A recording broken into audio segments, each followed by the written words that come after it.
The royal family are going through some tough times, not least due to Harry and Meghan. Let's start with your perception of that. Do you think Harry has changed from the prince that you knew?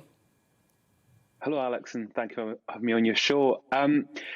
Yes and no. I mean, because like everyone else, I now watch from the outside and watch what's going on the inside. And there has been occasions, sometimes I think, oh, that's the Harry or the Henry that I knew when I worked there.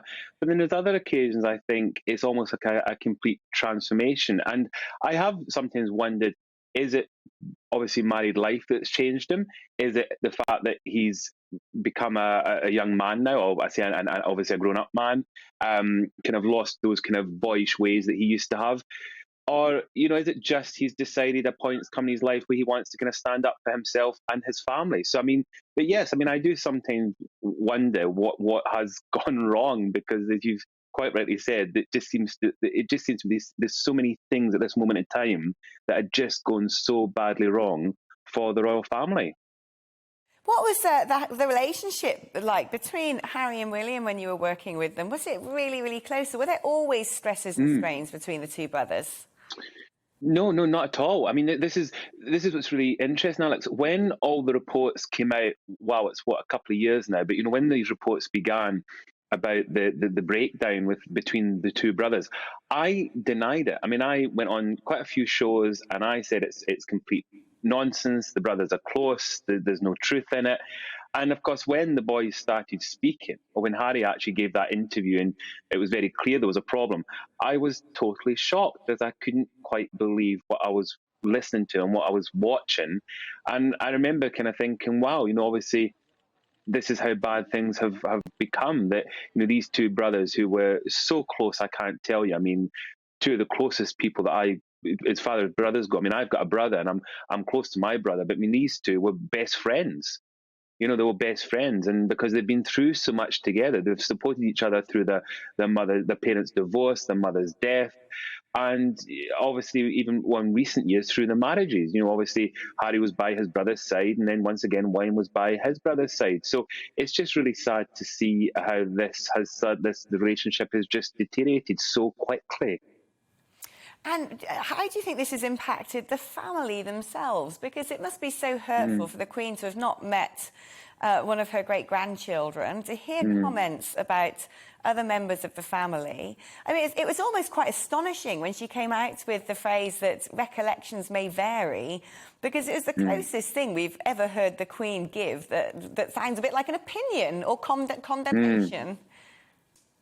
I think she was very careful, obviously, the words that she was using. And as we know, the royal family have got advisors, and there's people who kind of keep them right. But the Queen is somebody who, from my experiences, she very much makes her own decisions, and she uses words that she wants to use. So those words that came out at that point would have been very much how she felt. And because she's very much about family, there's no question on that, and I've witnessed that.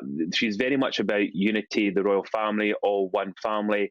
So I think she would have found it really difficult what's all taken place between them, between obviously William and Harry, and this breakdown.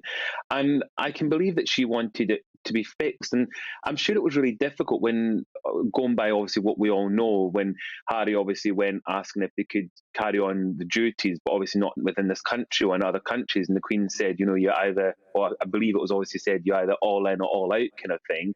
I think that was obviously really difficult for the Queen, and equally would have been hurtful for Harry, because he loves his grandmother, he loves the family, he loves the duty, he loves the people. I've witnessed this, I've seen it. So it would be devastating for him, but equally for his grandmother. And it just seems so wrong that at the point of, how at the moment, obviously with how old she is and everything she's gone through as well, you can't help but feel sorry for her. And I think having this conversation with friends and family, even if you are not an admirer of the royal family, I think we all agree we've all got respect for the Queen in some shape or form. And I think everything that's going on just now, it is making everyone really rally around her and giving her that support. But I've always reminded people that even though you might be angry at Harry and Meghan, and there's a lot of hatred out there, I can see it on social media, you've got to remember that at the end of the day, the Queen will still love her grandson as always. That I honestly don't think will change.